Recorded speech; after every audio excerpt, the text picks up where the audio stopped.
Hi everyone, my name is Tom Pettit and welcome back to this week's episode of Beyond Come Follow Me. This week I am excited to share with you the story of Zion's Camp. This week in your Come Follow Me lessons, you're looking at the doctrine and the personal applications of things that are being taught in sections 102, 103, 104, and 105.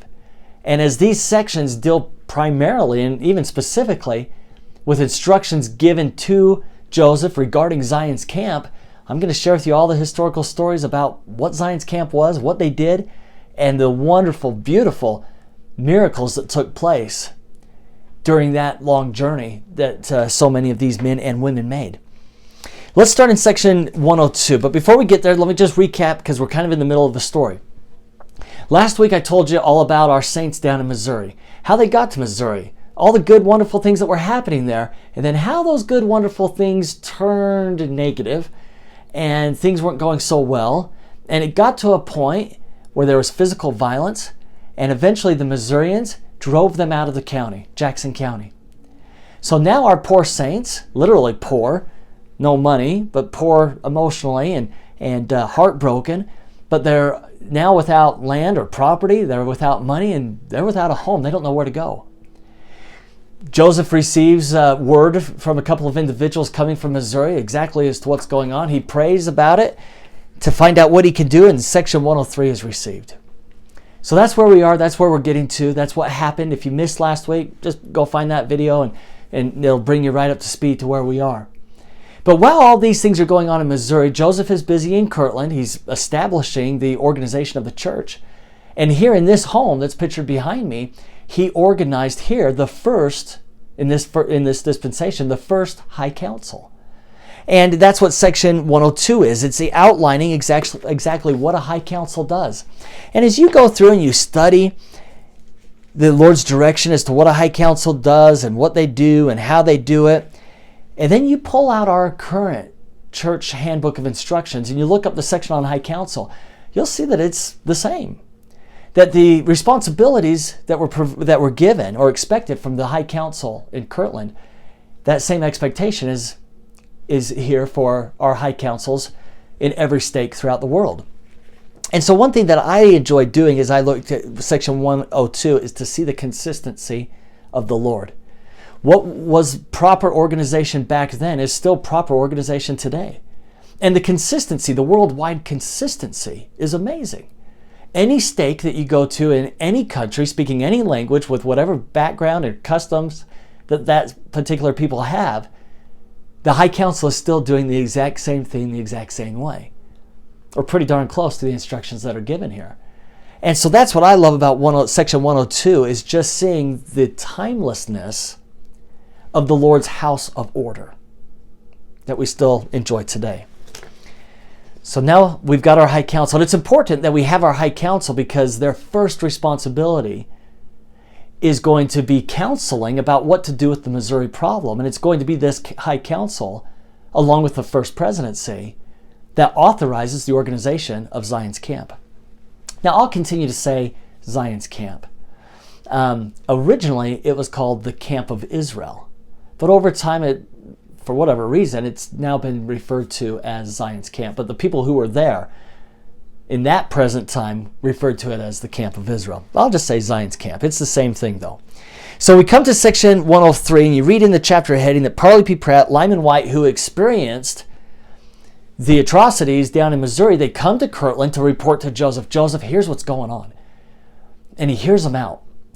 And during that reporting meeting, in which the High Council was present in this home, Joseph immediately goes to the Lord and says, what do we do? Section 103 is provided or given to Joseph. He asks the High Council for a sustaining vote to move forward with the instructions that the Lord has given, as if Joseph needed their approval. He didn't. But he's going through the house of order. This is the way we do things. This is procedure. It's proper. And so they counseled together, they accepted the revelation, they approved the movement to act. And before that meeting was dismissed, Joseph declared that he would go to Missouri and help redeem Israel. He asked who would go with him. Most of the individuals there that day agreed to go with Joseph and actually did. So it brings us to section 103. That's the background. That's when it came, how it came, why it came. And if we jump down to verse 29, here's where the action starts taking place, where the Lord says, okay, Sidney Rigdon, you go out to the congregation. He's the great orator, right? He can speak and draw people in. And so he would stand, or he was asked or told in verse 29, go out to the congregations of the church and teach section 103 and recruit people to come and join Zion's camp. So he was out there running a marketing campaign saying, this is what's going on. The Lord has asked that we gather 500 men to come and enlist in Zion's camp. In verse 30, he says, Parley and Lyman, don't go home yet. Don't go back to Missouri, right? Should not return to the land of their brethren until they have obtained companies to go unto the land of Zion. So again, Parley and Lyman, you need to go out and spread the word of the problems that are going on, but now the commandment to gather and go and help our brethren. And so he does, so they make that commandment as well. In verse 31, I'm going to skip around here a little bit. Behold, this is my will, ask and ye shall receive. But men do not always do my will. So he gives a warning out to these three and others. There will be a total of 8 who go and spread this word, this recruiting effort. And he gives the warning. Yes, it's my will that this is to take place. But brethren, don't become discouraged when people say no and they don't recruit. Because even though this is my will, men do not always do my will. And as sad as it is, starting in verse 32, he says, we need 500. But if you can't get 500, keep searching diligently until you can get at least 100. And don't go unless you have at least 100. I want 5, but we're still going to move forward even if we only get 100. Unfortunately, here's my will. This is what I'm asking to have done. I need to redeem Zion.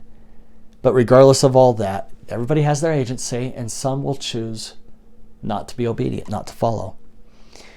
Makes me think of the hymn, who's on the Lord's side who? I wonder if that was part of Parley or Lyman or Sidney's speech. Who's on the Lord's side who? Who's going to enlist and help out with this cause? Well, there was a man, a member of the church by the name of Wilford Woodruff. He was not living in Kirtland at this time when the recruiters went out. He was living back east. Wilford Woodruff, he had a family. He was well established there, not only in a social way, there with family and friends, but he was also well established in the business community as well. And he had a profitable business. And so when Parley P. Pratt came out with the recruiting message, Wilford Woodruff responded, I've got my hands on a lot of things. I want to be obedient, but maybe somebody else can do it. Now, that's not his exact quote, but that was kind of the attitude, his initial attitude of, it's a great call. They need 500. There's a whole lot more than 500. Maybe it's not my turn. But then Parley kept talking to him.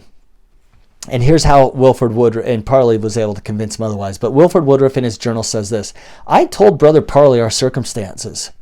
He told me it was my duty to try to prepare myself and go up to Zion. And accordingly, I used every exertion to settle my accounts, arrange my affairs, and prepare myself to join my brethren to go to Missouri. So he had all the excuses lined up and ready, legitimate excuses, not to go on Zion's camp. But then Parley taught him and testified to him, and that convinced Wilford that he wanted to be obedient to the Lord. Now, he wasn't the only Woodruff in the area. He had 2 brothers, and they were also successful individuals, members of the church. And one of them was particularly singled out as with the invitation to come and join Zion's camp. Wilford's brother, his name is Ozem. O-Z-E-M is how you spell his first name, however you might pronounce it. Ozem Woodruff. Have you ever heard of Ozem Woodruff? You haven't, have you? Of course you haven't. Because you know why? He said no. He was one of those individuals that the Lord was referring to in 31. Ozam was a member of the church, an active member of the church. Faithful with every measurement of faithfulness that there could have been. But when it came time to do something hard and difficult, and that's often what it's like when we need to be obedient to the Lord. It's not always easy. It's not always immediately rewarded, our efforts. And he was faced with that difficult decision. I've also got family and friends here. I've got a successful business. I'm comfortable. The Lord's calling, I believe it's true. I have a testimony that Parley's his representative, and maybe I should do this, but I'm going to choose this time not to. Well, you've never heard of Ozam Woodruff because of that decision. It led eventually to his inactivity in the church. He died back east. He never went to Salt Lake or Far West or Nauvoo or anywhere else. But you've heard of Wilford Woodruff because he responded to the call. He said, yes, Lord, I'll go. I'll serve. And at that point, the Lord knew that he could trust Wilford Woodruff. Despite the difficulty of this circumstance, despite leaving the comforts of his home and his business, would he ever return? Are they really going to fight? He could die out there. Or if he becomes wounded, how's he going to take care of his business? There's a lot of danger here and a lot of uncertainty. And yet Wilford said, I will give it all up in exchange for being obedient to the Lord. I don't know what kind of blessing will come. I don't know what the next day is going to bring. But I'm going to put my full trust and reliance in the Lord. That was a big time decision. And in making that decision, in showing his willingness to be faithful to the Lord did trust Wilford the rest of his life with some of the most important responsibilities that the Lord could have given any individual at this time in church history. As you know, he became fourth president of the church. Hosea Stout, he was also in a congregation and heard the call to serve. And his response was this, quote, he wrote it down, the effect of their preaching was powerful on me. And when I considered that they were going to Zion to fight for their lost inheritance under the special directions of God, it was all that I could do to refrain from going. Now, did he talk about, boy, I was so excited because I wanted to go fight a Missourian? No, he didn't say that. I want to go be the hero and escort a family back to their property. That's not what thrilled him either. It wasn't the prospect of being a superhero in doing those sorts of things. It was this, that if we're going to go to Zion, it's going to be under the special directions of God. If I am serving under the direction of God, that's enough for Brother Stout to get moving. And so it is with all of us. With our church callings, who do we work under the direction of? Either a bishop or a stake president, depending on our church calling, right? And who are they working under the direction of? As holders of priesthood keys, they receive that revelation to direct the affairs of the church and the ward or the branch or the stake that they preside over. And therefore, all of us can do the same in our callings and responsibilities. We can say like Hosea Stout, you know what? I'm going to go and do it because I've received special directions of God. And because I know where my calling came from, it's all I can do to refrain from going. Of course, count me in. I understand it, says Hosea Stout. Now, Brigham and his brother Joseph, they were also called to go on Zion's camp. Brigham, he was all in. Yep, I'm doing it. I'm with you, Joseph. Brigham's younger brother, who happened to be named Joseph Young, he was a little hesitant. Well, the Youngs were living in Kirtland, and so Joseph could go and personally visit them. He and Brigham had a wonderful relationship. And so Joseph, went over to the Young home, or over to Joseph Young's home, and Brigham was there, and they were discussing this, and Joseph was kind of on the fence. And Joseph made a prophecy to Joseph Young.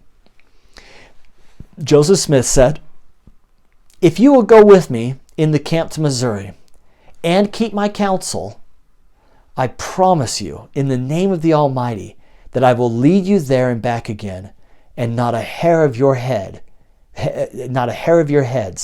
shall be harmed. That was enough for Joseph Young. He says, Like my brother Brigham? Count me in. I'm coming. And so he did. So here's the plan. We're going to get Zion's camp, or the camp of Israel. We're going to get them together. We're going to gather together. We're going to march to Jackson County, which is over 800 miles one way. Governor Dunklin, the governor of the state of Missouri, had promised the saints that he would send the Missouri militia, kind of the National Guard of the day. And with the Missouri militia, they will escort the saints who have been outcast to Clay County, neighboring Clay County, and he will escort them back into Jackson County so they can reclaim their lands. And Zion's camp will be there as kind of enforcers, now a neighborhood watch, to make sure that the Missourians living in Jackson County didn't run the saints out of the county again. Okay, so that's the plan. That's what everybody's expecting on our side and the Missourian side. So Joseph takes this group that we've got at its high point, or the largest number will be 207 men. And I say the largest because as Joseph gathers people here in Kirtland, his brother Hiram is over in another state and he's gathering people, and the two of them will come together. So when we have the whole camp together, it's about 207 to 215 men and about 25 women and children. And that would be the full size. My house is a house of order, right? So Joseph divides them into companies of 12 individuals. Each company had a responsibility to support the camp as a whole. And within that company, each individual, each person, 1/12 of each company, had their own specific responsibilities and assignments. And so it's almost like this great pyramid where we've got Camp of Israel in its whole being supported by this 120, 130 individuals. Everybody has their responsibility, and their responsibility supported somebody else's responsibility until the camp was functioning as well as it could have been under these circumstances. Now, what were the circumstances? In all, they have to go 800 plus miles one way. It equates out to about 40 miles a day. So wherever you live in the world, just think from where I am right now, what's 40 miles from here? And you think, wow, that's a long drive. You know, it's going to take me 30 to 40 minutes to drive that far, and that's how far you're walking every day. It's summertime. If you've been in the Mideast in the United States in the summertime, you know it's incredibly hot and incredibly humid. During this march, they also had several downpours of rain. And so they're soaking wet, and then they're steaming hot. They're going 40 miles a day. In the journal accounts, the common description is bloodied socks, bloodied from all the blisters of their lacerated feet. They're in bad shape. And they can't get relief at the end of the day, you know, when you'd think, well, let's pull into camp, let's have a good meal and a good night's sleep. That didn't happen. What little food they had was disgusting. It certainly wasn't enough. And it wasn't many days into the journey when they ran out of fresh water. If you're not drinking fresh water, you get very sick. And so that's what they were concerned about. One day they came to a river and they started to pull some water out. And while they had the water cupped or in their hands or either in a literal cup, they had to pull things out of it, things that were moving. Had to clean out their water the best they could before they drank it. This isn't good circumstances at all. And so these are the things that they're going through. And not too long into that sort of circumstance, some people started to complain. Some people started to complain about the leadership, in addition to the poor conditions that they were suffering through.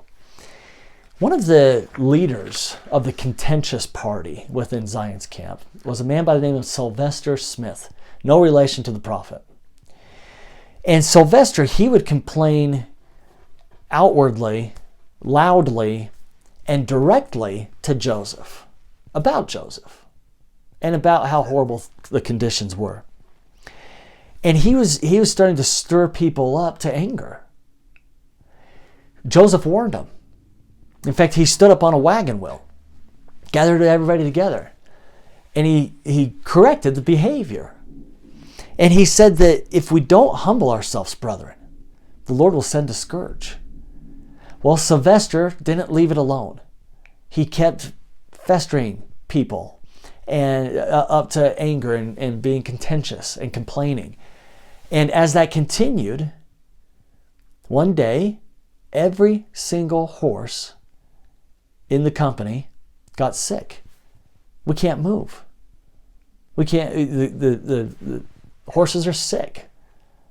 And we are at a standstill. We're not going anywhere. Joseph comes back again and said, I warned you. I prophesied that there would be a scourge. This is it. You want to carry everything? Because these horses aren't doing it. And he commanded him, you must humble yourselves and you must repent and knock off this contention, or these horses aren't going anywhere. The brethren woke up that morning seeing their horses, getting the prophecy from Joseph, and they immediately went to their knees, begged forgiveness of the Lord. They humbled themselves. And by noon, so only a few hours into this scourge, by noon, every single horse had recovered to full strength. Every horse was ready to go. Every horse seemed to be stronger than it was the day before. Every horse except Sylvester Smith's, because he refused to humble himself or to repent for the things that he had done. Later that day, Sylvester Smith's horse died because of the prophecy that Joseph gave and Sylvester not being obedient to it. When Sundays would come around, they wouldn't march nearly as far. The workload slowed down. They observed the Sabbath day. They spent the day singing and praying, teaching each other. But the majority of the time, it was the entire company listening to Joseph. Now, throughout the day, every day of the week, Joseph was giving instruction and encouragement and had leadership development type opportunities that he was providing. But it was on Sunday when he would teach doctrine. And that would become the focus. Not how to teach doctrine, but he would teach the doctrine. Joseph, years later, when thinking back on Zion's camp, he recorded this. God was with us, and his angels went before us, and the faith of our little band was unwavering. We knew that angels were our companions, for we saw them. I'll tell you another miracle. The water was bad. They didn't have any. And what they had was going to make them sick if they drank it. One individual writes down in his journal that they would each morning, they would spread out and go drink the dew off the blades of grass. That's how they were sustaining themselves. They got to a point where they were out of luck. They were in trouble. The complaining started to come back again. We don't have any fresh water. How are we supposed to move forward in this? And Joseph, classic Joseph, he doesn't point the finger and say it's your fault for complaining. It's your fault for doing this. You were humble for a while, then the horse got better, and now you're not humble again. He had taught that principle already. Somewhat out of frustration at their lack of faith. Oh, ye of little faith, Joseph may have been muttering in his mind. He picks up a shovel. He walks out of camp, and people are starting to watch him. What's Joseph doing? They slowly start to follow him. He goes out of camp. He takes the shovel, and he starts digging a hole. It's super hot. He hasn't had any clean water to drink in days, and he's working hard. If you go back to the Palmyra days, what were the Smith boys known for? What would they do to earn a little bit of extra cash? They were well diggers. They were the best at it. They could dig it fast. They could dig it deep. They could put the rock walls inside the wells to make it not only look nice, but function right. And that's what they were known for when they were teenagers back in Palmyra. And so Joseph's out there, he's digging a hole. And he doesn't get too far down until a natural spring of beautiful, clean, clear, and cool water starts to bubble up. The men in their excitement, they just jump in, they put their heads in the hole and start drinking, filling up canteens and whatever else they can. There's more water than they could ever drink. Joseph, without saying a word, he puts the shovel down and he walks out and lets the men enjoy it all. There's no record of Joseph's thought. It can only be my opinion. But it must have been frustrating to Joseph to teach what he was teaching and not see the men respond accordingly. Faith, brethren, the Lord's commanded us to go and do this. Don't you remember 1 Nephi chapter 3, verse 7? The Lord commands it, he's going to provide a way. The Lord commanded us to go to Missouri, he's going to provide a way. Just have faith. Ask and you shall receive. You want clean water? Ask for it. And none of them did. And so here comes a powerful teaching moment where Joseph can not just teach these things, as I just briefly did, but he, without a word, just went and did it. Nephi says, I will go and do. Here, Joseph, he went and did. He didn't the sermon he preached was through his actions. And they had clean water.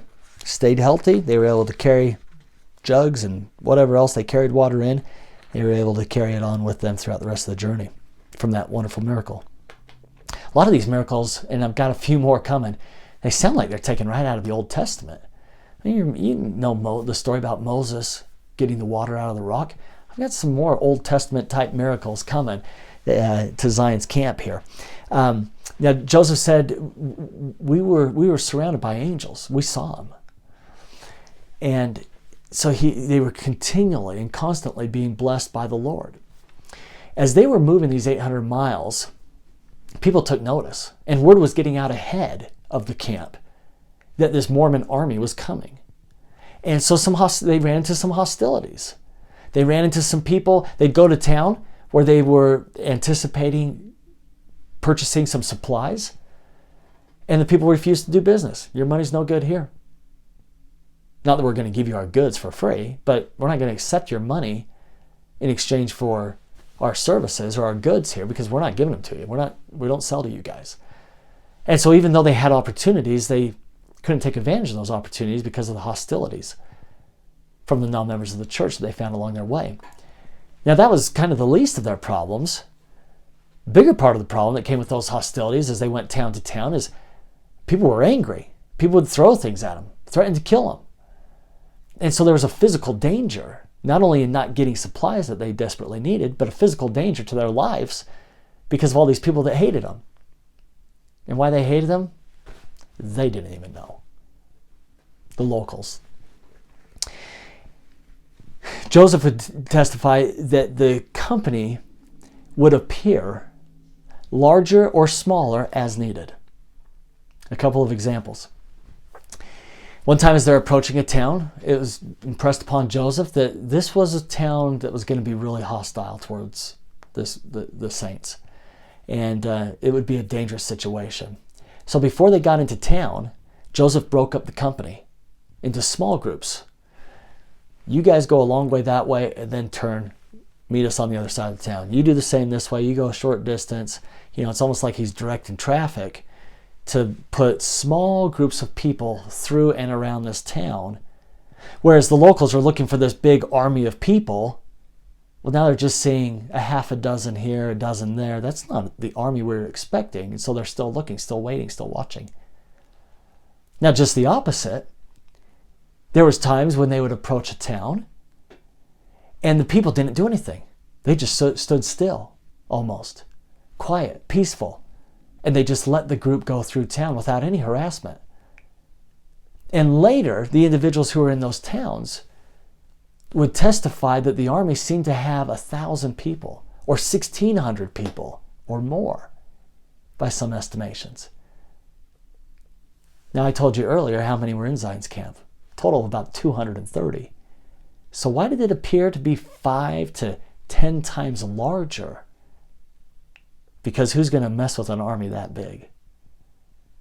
And so like Joseph says, the army would appear smaller or larger at different times according to the army's needs for protection. Angels were our companions, for we saw them, Joseph says. Marching along, they cross the state border into Missouri. They come to a river, and it forks. And right there at that fork in the river is where they set up camp. Now, they're not there very long. I'm not talking many days or weeks. I'm talking a few hours. And several men on horseback come into the company, into the camp. And they identify that this is the camp they had been warned about that was coming. They think this army that's going to come and overthrow Jackson County. Of course, that wasn't the intention, but that was the rumor that was going around Missouri. And so these men came in on horsebacks carrying loaded guns and threatened Zion's camp that by morning they'd all be dead. Why? Because we've got 400 of our friends on the other side of the river, and they're anxious to kick you out of Missouri. And not just get you out of Missouri, but they had intentions of killing the army, the Zion's camp. So Joseph, he gathers the men together. Now they're a little scared. Some of them are scared. Others of them are thinking, this is the fight we were coming for. And so they're starting to make preparations for battle. And Joseph, he simply says to them, he sees the preparations that are being made. And he says, stand still and see the salvation of God. Immediately, this crystal clear blue sky was filled on one far end with a dark black, billowing cloud. Some described it as unrolling across the horizon like a scroll until it filled the entire sky. It turned daytime into night. And with that dark cloud came a storm like none other. The rain came down in bucket loads. It just poured down. But the wind came with it. And even in the dead of summer, large hailstones pelted the ground. It was so fierce a storm that the saints, the camp of Israel, they couldn't take down their tents. They couldn't take care of their horses or clean up dinner or anything else that was out that you'd want to make sure was secure before this big storm came. They had to abandon it all. Fortunately, they had made camp on the bank of that river, which was near an empty Baptist church building. They were able to get into the building, find some sort of comfort in laying on the hard wooden pews. They were out of the storm, but nobody slept that night because the thunder was so loud. The rain was just beating so hard.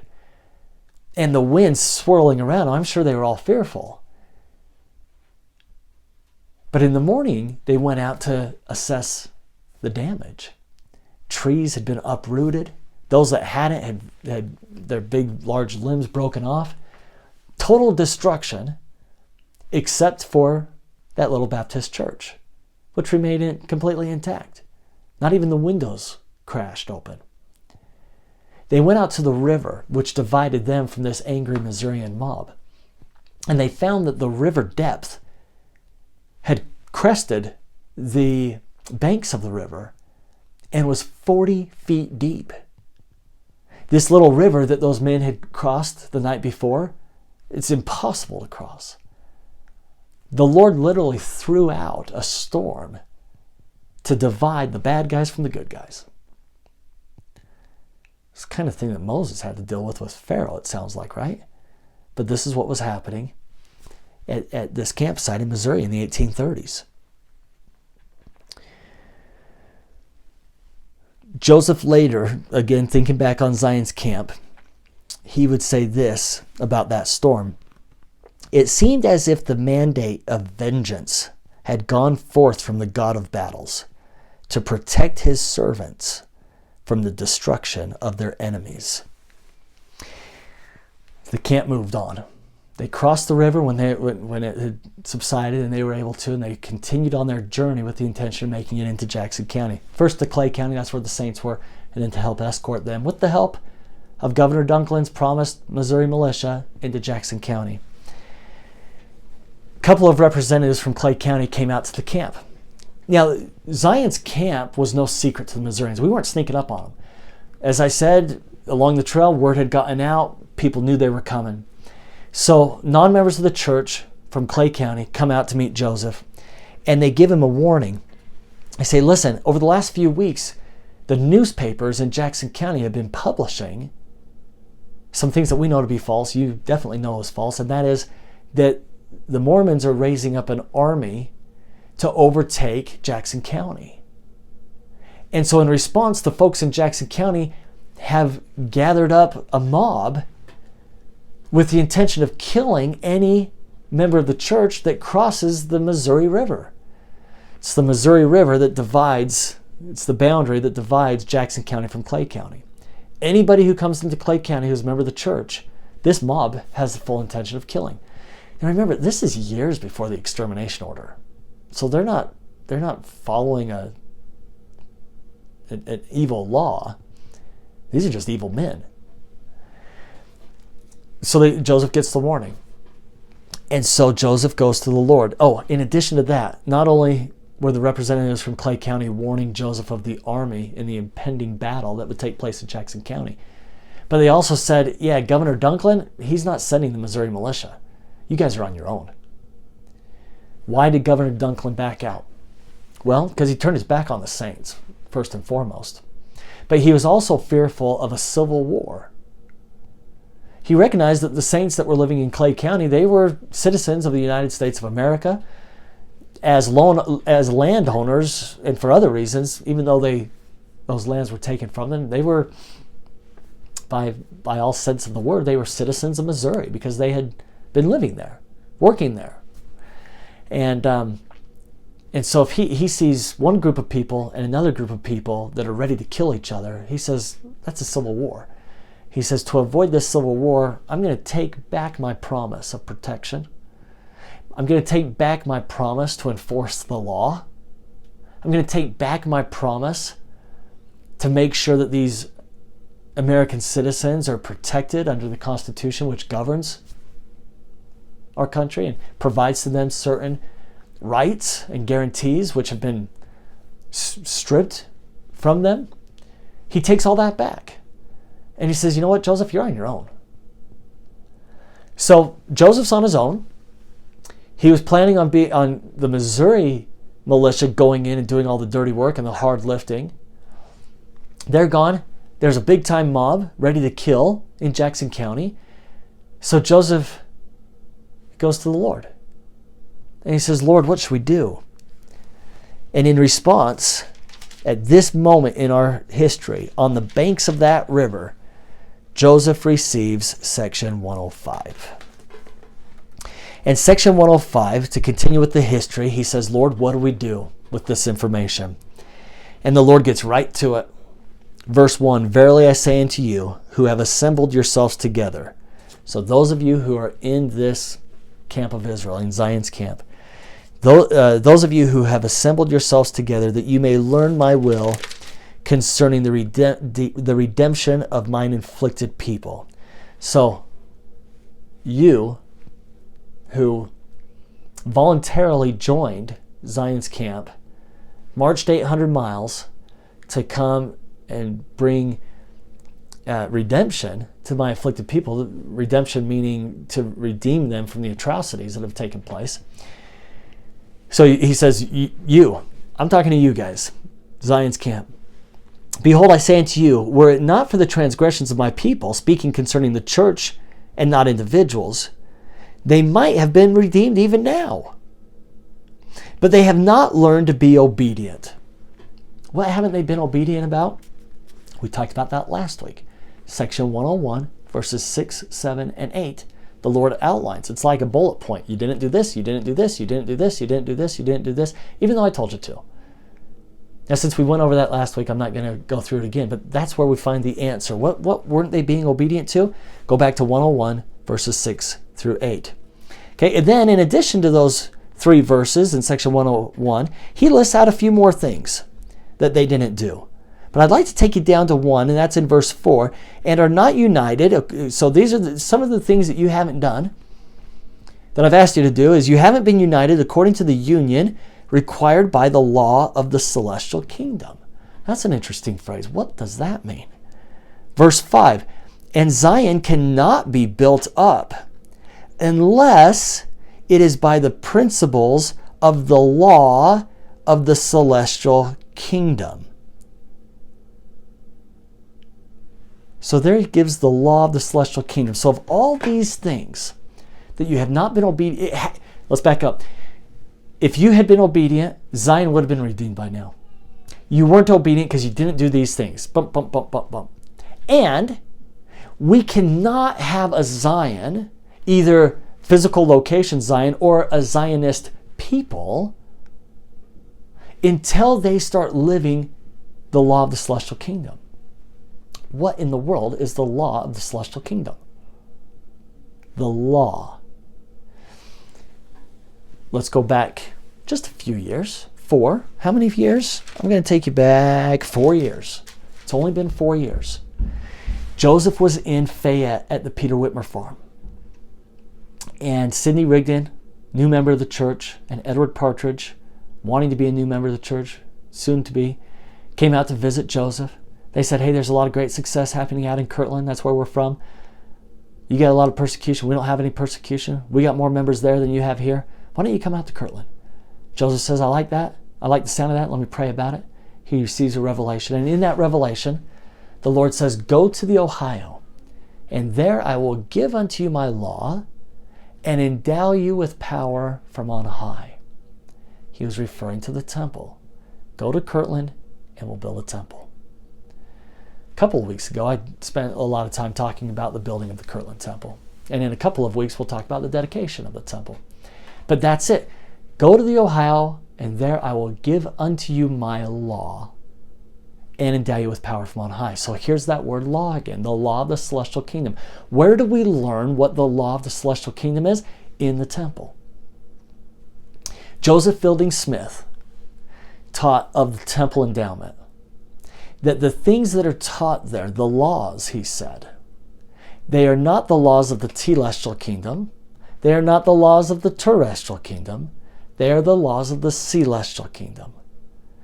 And so when you go to the temple, or you think back to your time in the temple, or you anticipate the day when you'll be able to go to the temple, it's there where we learn the law of the Lord. And it's those laws which are of the celestial kingdom, as he says, the laws of the celestial kingdom. So it's those things that we learn, those things that we covenant to do, those things that we covenant to be, that qualify us for the celestial kingdom, according to Joseph Fielding Smith. And according to the Lord here. And so think of those laws that are given in the temple, and that's your answer. The Lord's saying you haven't been obedient to keeping the laws of the celestial kingdom. Now all of us can work on doing those things. Let's go down to verse 9 now. And let's go back to some history. Therefore, in consequence of the transgressions of my people, it is expedient in me. He's serious. It's expedient. We're not going to wait till tomorrow. It's now. It is expedient in me that mine elders should wait for a little season for the redemption of Zion. In other words, time out. Thanks for walking 800 miles. But you know what? You're not prepared to redeem Israel. To redeem Zion. And the people who I've sent to Zion, to establish Zion, they're not prepared for it either. Living in a Zionistic society requires a high level of commitment. So there's a particular level of commitment that one must obtain in order to get a temple recommend. But then once entering the temple and going through those ordinances and learning those laws, it then requires a higher standard of living, higher than the standards required to get the temple recommend. And so that's, in part at least, what the Lord is saying. we don't have a people. And remember, back in verse 2, he says, look, I'm talking collectively. We got a lot of individuals who can make this happen. But collectively as a church, we have got to elevate ourselves in a higher and holier way if we are ever to establish Zion. Now, has the church collectively established Zion in 2021? I don't know if a prophet has said it either way. But you can think for yourself in your own local circumstance, wherever you are in the world. You can think, you know what? Is Zion established here? And if we're short, what can I do? Well, the Lord gives out the bullet points as to what we can do. But we must do it collectively as a whole church to get there. So the Lord says we're going to wait a little season until collectively we're at that point where we can have a redemption of Zion. Number 10, that they themselves may be prepared. So we've got to go through this preparatory experience. Now, in my last video, when I talked about going down to Jackson County and establishing it, they did that, and there was some apostasy, there was some complaining, because Zion wasn't there when they arrived. And here the Lord is saying in verse 10, you have to prepare. You got to do some work. Zion isn't just going to be handed to you. Now, going back to the law, you can't just go to the temple and say, whoo, I've been endowed with power from on high, just like the scripture said. Nope. The Lord says, you cannot have Zion handed to you. You must prepare and work at it continually. Is there ever going to be an end to it? Well, the answer is probably no, but that's not a bad thing, and it certainly isn't a discouraging thing. It just means that we have the privilege to work with the Lord in bringing about Zion. And while we are working with the Lord, as King Benjamin taught, we will immediately be repaid by the Lord. That's the phrase that King Benjamin uses. He does immediately repay you, and so you're always in debt to him. And so as we're making our way and making our efforts and striving to be the very best we can, through one set of glasses, it can be frustrating that we're not getting to the end, but if we put on the proper glasses, we can say, you know what? It's not... It's along the way that the Lord's going to be blessing us and taking care of us. And so this is just right. And so in verse 10, that they themselves may be prepared, and that my people may be taught more perfectly and have experience. Zion's not going to be handed to you. You've got to prepare. You've got to have experience. And know more perfectly concerning their duty. There's some work to be involved, some service, all those things that were listed earlier in this section and then back in 101, things that we need to do. And the things which I require at their hands. And this cannot be brought to pass until mine elders are endowed with power from on high. So we must do it with so in other words, this can't be brought to pass, but that's not the end either. And then 13, therefore it is expedient in me that mine elders should wait for a little season for the redemption of Zion. Now, do they sit down and say, okay, well, I guess we'll just wait here? No, he gives the outline of what we need to do. But as we're doing it, it's okay. Zion will be redeemed in his time. Why? Because the Lord says in verse 14, I'm going to fight your battles. You take care of what you can take care of. And the Lord says, I'll take care of the rest. You focus on what you can focus on. You make effort towards what you can make effort towards. And the Lord makes up the rest. Isn't that awesome? But inasmuch as, verse 18, but inasmuch as there are those who have hearkened unto my words, I have prepared a blessing and an endowment for them, if they continue faithful. So while we're waiting for Zion to be established, by doing all the things that the Lord has just outlined us to do, the Lord turns around and gives us promises and blessings. Verse 19, I've heard their prayers and will accept their offerings, and it is expedient in me that they should be brought thus far for a trial of their faith. Now, he's speaking specifically to the members that made up Zion's camp. But boy, now in light of verse 2 through 14, as we liken those verses to ourselves, we can look at 19 and say, hey, as we're preparing, as we have experience, as we fulfill our duty, as we do the things the Lord requires of us, I'm summarizing verse 10, then the Lord's hearing our prayers and He's accepting our offerings. It's not perfect, but it's the best we can do under whatever we're doing. And the Lord's accepting of that offering. And so the Lord gives us the promise that we're going to get through these trials according to our faith. That's section 105. Now I'd like to read to you. Oh, before I read to you, I've got one more story that you'll be interested in, I think.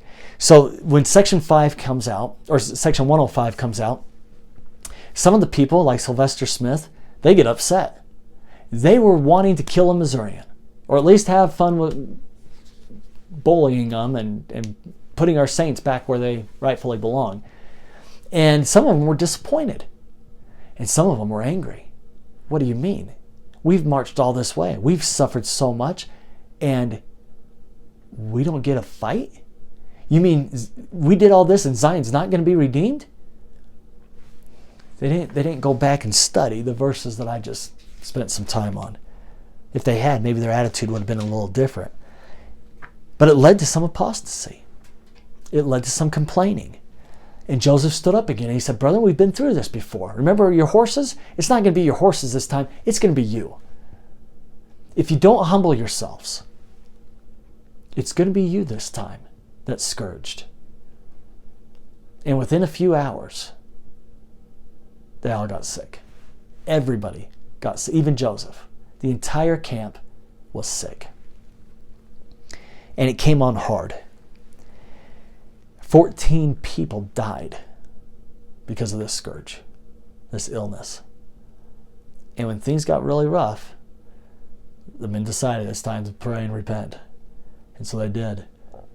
Now I'm speaking as if everybody who got sick was in the wrong and being punished. Remember what the Lord said. I'm talking collectively, not individually. Of course, there were the individuals, the Wilford Woodruffs, the Heber C. Kimballs, and whatnot, who never fell into the trap that Sylvester was trying to get them in. But collectively speaking, we had enough problems that the Lord sent another scourge and compelled them to be humble and to repent, which they did. And as soon as they did, the sickness immediately left the camp. Everybody was able to get up and start walking again. The church many years ago produced an institute manual called Church History in the Fullness of Times. About 400 pages. It's green. You can find it on your Gospel Library app. And in that manual, there's a section on Zion's camp. And I'd like to read to you a paragraph from that manual. This rugged journey, of course, speaking of Zion's camp, this rugged journey served as a test to determine who was worthy to serve in positions of leadership and trust and to receive an endowment in the Kirtland Temple. The prophet later explained, God did not want you to fight. He could not organize his kingdom with 12 men to open the gospel door to the nations of the earth, and with 70 men under their direction to follow in their tracks, unless he took them from a body of men who had offered their lives and who had made as great a sacrifice as did Abraham. That's the end of Joseph's quote. I'll continue on with the quote from the manual, but I'll just make a side note. He's talking about the 12 apostles and the Quorum of the 70. Neither organization had been formed prior to Zion's camp. Then the manual continues. In February 1835, the Quorum of the 12 Apostles and the first Quorum of the 70 were organized. 9 of the original apostles and all 7 presidents of the 70's Quorum and all 63 other members of that Quorum had served in the army of Israel that marched to western Missouri in 1834. Zion's camp chastened, polished, and spiritually refined many of the Lord's servants. The observant and dedicated received invaluable practical training and spiritual experience that served them well in later struggles of the church. For example, the hardships and challenges experienced over the 1,000 miles provided invaluable training for Brigham Young, Heber C. Kimball, and others who would lead the exiled saints from Missouri to Illinois, and then from Nauvoo across the plains to the Rocky Mountains. That's the end of the quote from the manual. Now, this is maybe my opinion, or you can make a connection here on your own, but of everything we've said, let me make just one little side note. Who was not in Zion's camp? Of the people who weren't, two, you'll recognize their names, Oliver Caldery and Sidney Rigdon. They were specifically left behind in Kirtland to oversee the continuing construction of the Kirtland Temple and to preside over the church while Joseph was away. It's interesting that they were not part of Zion's camp. And yet, Oliver Caldery would find himself excommunicated a few years later, and Sidney Rigdon would stay faithful until after the martyrdom of Joseph and Hiram, in which he would apostatize from the church and claim leadership of the church, and those who wanted to go with him left. And so both men eventually fell away from the church after not going to Zion's camp. Is there a connection there? I don't know. But it highlights an important lesson, as taught there by that quote from the manual, the Institute manual, in that this journey wasn't wasted. This journey, Joseph says, it wasn't the Lord's intention to have us fight. He had a greater purpose here. It was to train and to teach. Elder Bednar says this: because of the failure to reestablish the saints on their lands in Jackson County, Zion's camp was considered by some an unsuccessful and unprofitable endeavor. A brother in Kirtland, one who lacked the faith to volunteer to go with the camp, met Brigham Young on his return from Missouri and asked, "Well, what did you gain on this useless journey to Missouri with Joseph Smith?" Brigham Young's simple reply, "All we went for." What did you gain? All we went for, was Brigham's reply. Brigham would continue, "I would not exchange the experience I gained in that expedition for all the wealth of this county." He was referring to the county where Kirtland is located. And then Elder Bednar continues, "I invite you to seriously think about Brigham Young's answer, all we went for. What are the key learnings we can glean from an undertaking that did not accomplish its stated purpose, but nonetheless provided for those early saints and can afford us the blessings of a lifetime?" I believe at least two overreaching lessons are to be found in Brother Brigham's answer to that taunting question. One, Elder Bednar teaches, the lesson of testing, sifting, and preparing. And two, the lesson of observing, learning from, and following the brethren.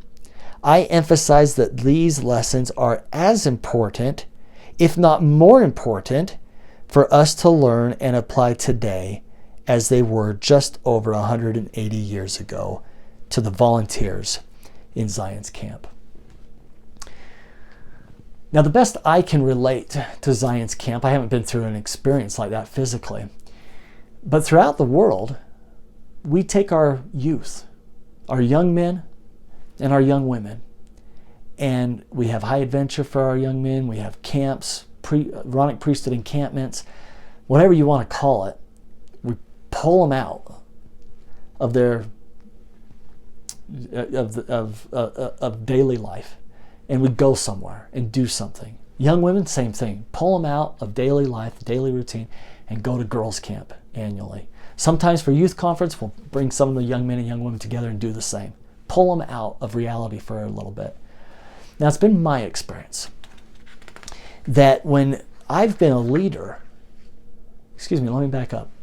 It's been my experience as a youth when I've gone on those campouts where the lessons and the testimonies that my leaders, adult leaders, were giving to me at that time were much more impactful, much more meaningful, and much more long-lasting than anything they ever taught inside a classroom at a church building on a Sunday afternoon.